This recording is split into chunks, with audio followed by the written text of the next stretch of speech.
प्रयागराज के KP ground में Congress leader और लोकसभा में अपोजिशन के लीडर राहुल गांधी ने तलबा और नौजवानों से गुफ्तगू की और उन्हें खिताब किया। इस दौरान उन्होंने रोजगार, तालीम, आर्टिफिशियल इंटेलिजेंस और नौजवानों के मुस्तकबिल समेत कई अहम मौजूआत पर अपनी बात रखी। राहुल गांधी ने कहा कि प्रयागराज मेरे खानदान का शहर है। आज मैं दर्द, डेटा और दौलत की बात करूंगा। राहुल गांधी ने कहा कि हर शहरी हिंदुस्तान की ताकत है और हिंदुस्तानी नौजवान दुनिया के नौजवानों के मुकाबले किसी से कम नहीं है। राहुल गांधी ने नौजवानों से खिताब करते हुए कहा कि दुनिया में सबसे ज्यादा नौजवान भारत में हैं और आपके डेटा के बगैर एआई कुछ नहीं है। राहुल गांधी ने तालीम के नाम पर करोड़ों रुपए वसूले जाने का इल्जाम लगाते हुए कहा है कि सिर्फ सर्टिफिकेट रोजगार की गारंटी नहीं दे सकता है। राहुल गांधी ने मरकजी हुकूमत पर निशाना साधते हुए दावा किया है कि मुल्क में रोजगार के दरवाजे बंद कर दिए गए हैं और नौजवानों ने डर का सामना करते हुए मुल्क को रास्ता दिखाया है। कांग्रेस लीडर ने बीजेपी पर वोट चोरी करने का इल्जाम भी लगाया और नौजवानों के लिए रोजगार के मौके पैदा करने पर जोर दिया।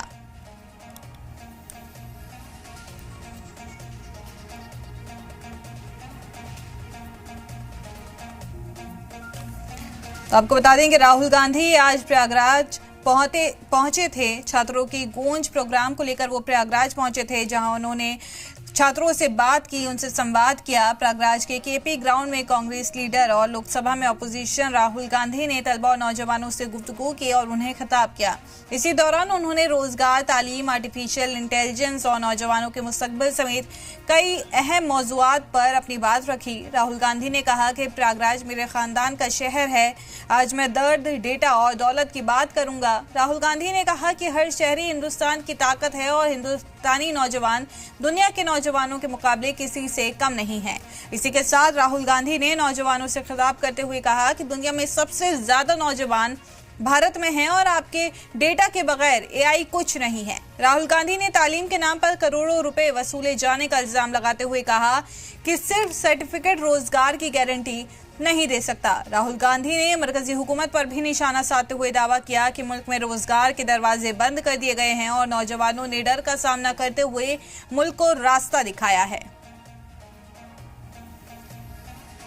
भविष्य की बात करें, आप एजुकेशन लेते हो,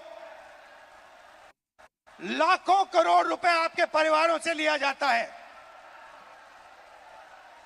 इंजीनियरिंग, मेडिकल, पोस्ट ग्रेजुएट, जो भी आप पढ़ाई करते हो, आपके परिवारों से, आपके जेब से पैसा छीना जाता है, लाखों करोड़ रुपए लिए जाते हैं और फिर आपको एक सर्टिफिकेट दिया जाता है।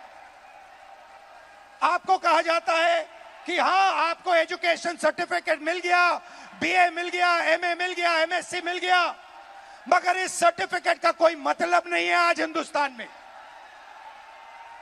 क्योंकि यह सर्टिफिकेट आपको रोजगार नहीं दे सकता है। चाहे आप कुछ भी करें, यह सर्टिफिकेट हिंदुस्तान में आपको रोजगार नहीं देता है। आंकड़ा मैं आपको देता हूं, 1000 युवाओं में से सिर्फ 12 युवाओं को परमानेंट नौकरी मिलती है। जहां तक डेटा की बात है, आपका डेटा छीन लिया जाता है।